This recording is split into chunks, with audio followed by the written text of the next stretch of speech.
So what can I say about the packaging? It's very Verizon-like. You kind of get the feel of it just because of the red theme going on with the packaging.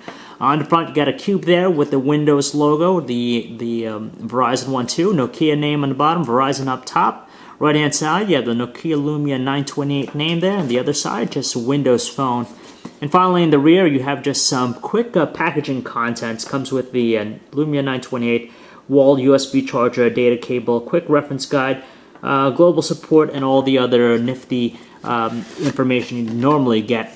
You open it up again, you have the main box here, and the first thing you see is, of course, the Lumia 928.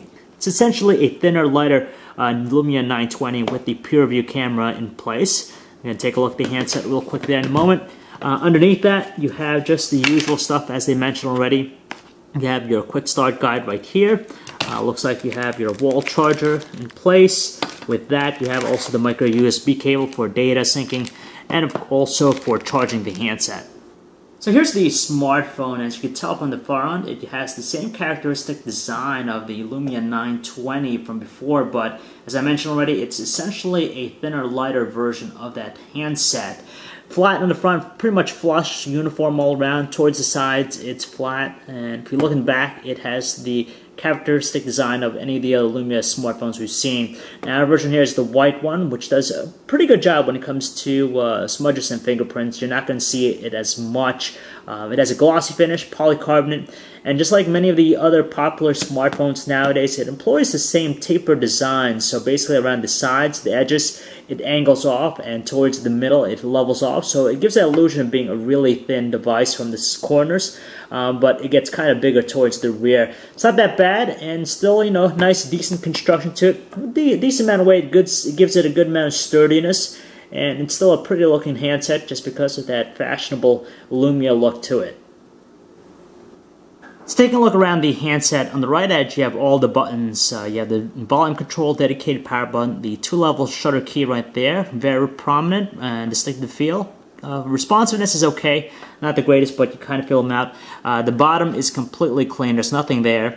Same thing applies to the left-hand side, while on the top you have the micro USB port for charging data connectivity, the 3.5mm headset jack. Looks like you have one of the noise cancellation microphones, and the slot for the SIM card right there.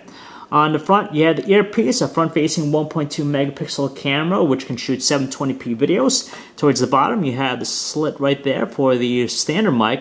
You have the back keys, Windows Start button, and also the surge key right there, all capacitive. And finally, in the rear, you have an 8.7 megapixel PureView camera with Carl Zeiss optics. It's an f2.0 lens in there with optical image stabilization. It features a flash right there. I believe it's a xenon. Yeah, it is a xenon flash, so hopefully better improvement.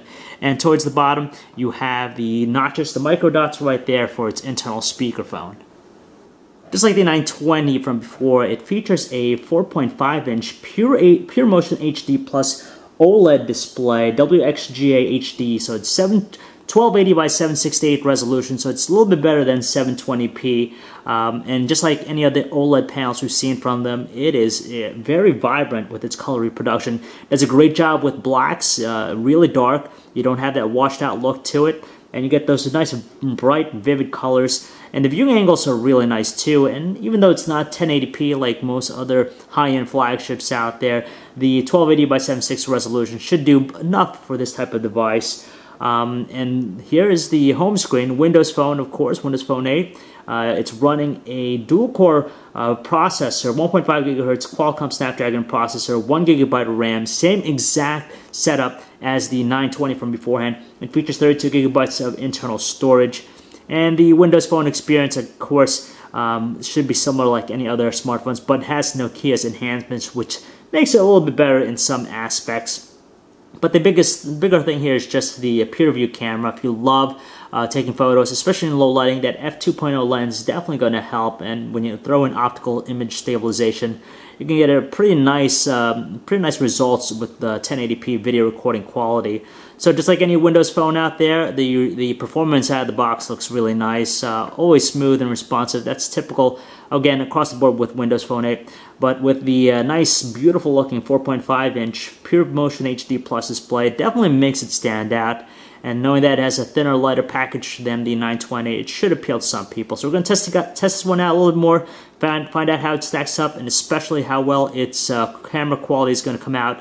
So if you want to learn more about the Nokia Lumia 928 for Verizon Wireless, guys, you can check out our website, PhoneArena.com. It's John V. Thanks for watching.